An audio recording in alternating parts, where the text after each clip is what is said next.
You've invested a lot in your education, and people have invested in you. And let me tell you, the world needs your talents. Man, does it ever. The world needs a lot, and we need it from you.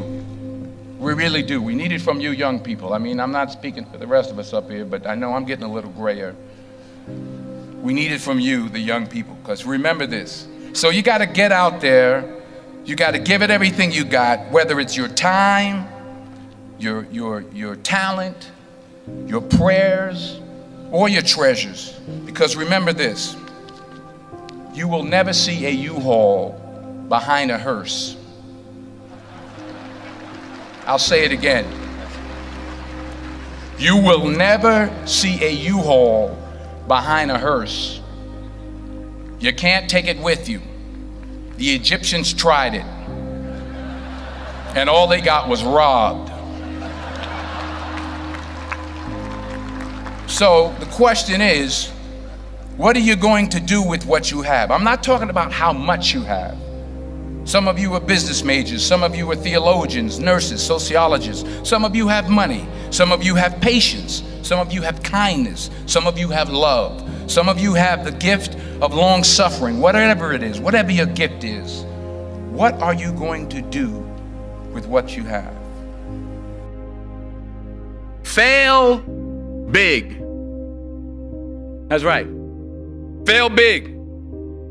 Today's the beginning of the rest of your life, and it can be very frightening. It's a new world out there. It's a mean world out there, and you only live once.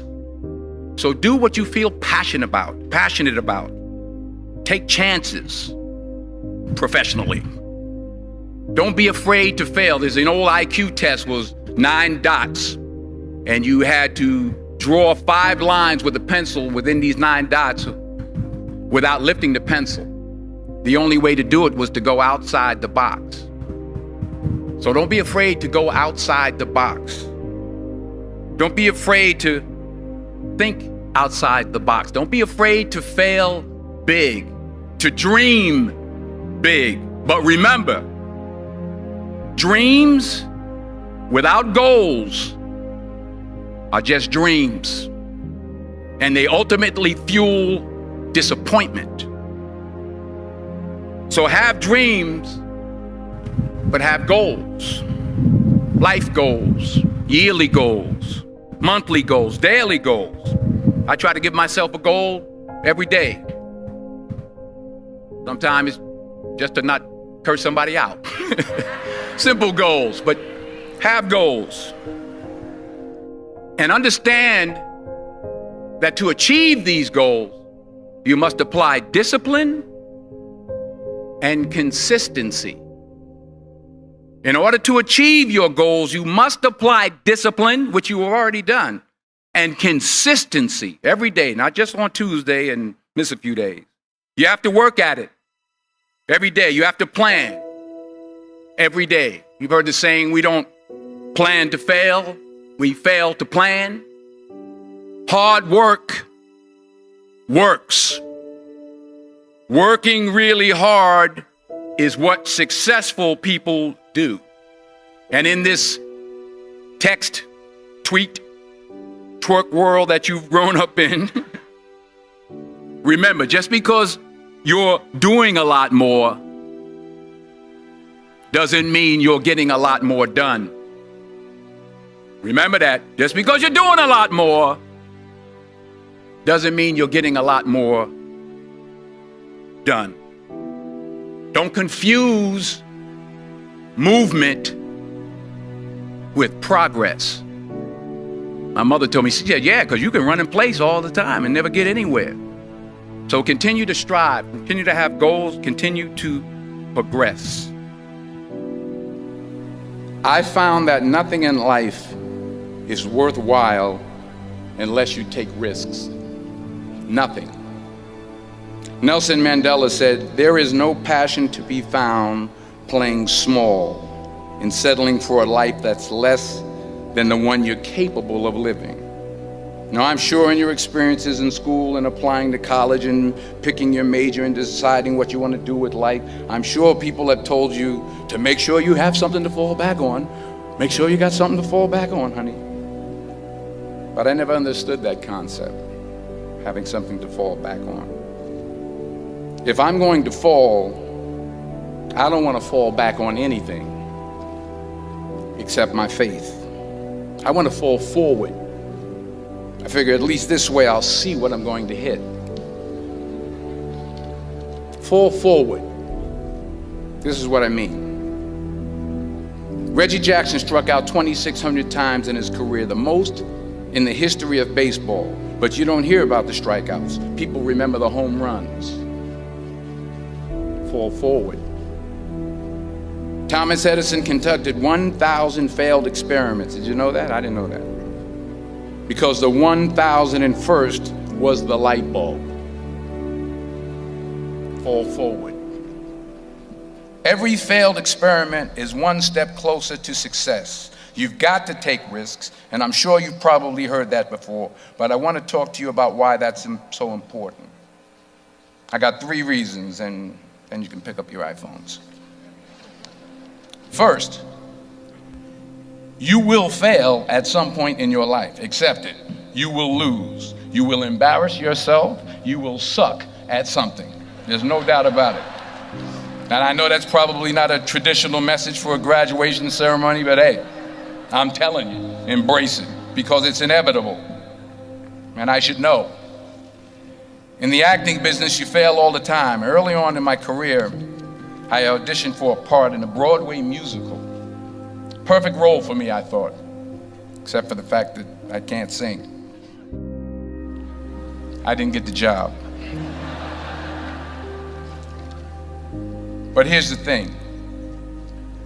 I didn't quit. I didn't fall back. I walked out of there to prepare for the next audition, and the next audition, and the next audition. I prayed. I prayed, and I prayed. But I continued to fail, and fail, and fail. But it didn't matter, because you know what? There's an old saying, you hang around the barbershop long enough, sooner or later you're going to get a haircut. So you will catch a break, and I did catch a break. Last year, I did a play called Fences on Broadway. Someone talked about it. Won the Tony Award. And I didn't have to sing, by the way. But here's the kicker. It was at the Court Theater. It was at the same theater that I failed that first audition 30 years prior. The point is, and I'll pick up the pace, the point is, every graduate here today has the training and the talent to succeed.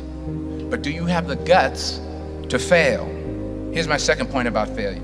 If you don't fail, you're not even trying. I'll say it again. If you don't fail, you're not even trying. My wife told me this great expression. To get something you never had, you have to do something you never did. Les Brown's a motivational speaker. He made an analogy about this. He says, imagine you're on your deathbed, and standing around your deathbed are the ghosts representing your unfulfilled potential. The ghost of the ideas you never acted on. The ghost of the talents you didn't use. And they're standing around your bed, angry, disappointed, and upset. They say, we came to you because you could have brought us to life, they say. And now we have to go to the grave together. So I ask you today, how many ghosts are going to be around your bed when your time comes? Because the chances you take, the people you meet, the people you love, the faith that you have, that's what's going to define you. Never be discouraged. Never hold back. Give everything you got. And when you fall throughout life, and remember this, fall forward. Say thank you for grace. Thank you for mercy. Thank you for understanding. Thank you for wisdom. Thank you for parents. Thank you for love. Thank you for kindness. Thank you for humility. Thank you for peace. Thank you for prosperity. Say thank you in advance for what's already yours. It's how I live my life. That's why I am, one of the reasons why I am today. Say thank you in advance for what is already yours. True desire in the heart for anything good is God's proof to you, sent beforehand to indicate that it's yours already. I'll say it again. True desire in the heart, that itch that you have, whatever it is you want to do, that thing that you want to do to help others and to grow and to make money, that desire, that itch, that's God's proof to you, sent beforehand already to indicate that it's yours. And anything you want good, you can have. So claim it. Work hard to get it. When you get it, reach back. Pull someone else up. Each one, teach one. Don't just aspire to make a living. Aspire to make a difference.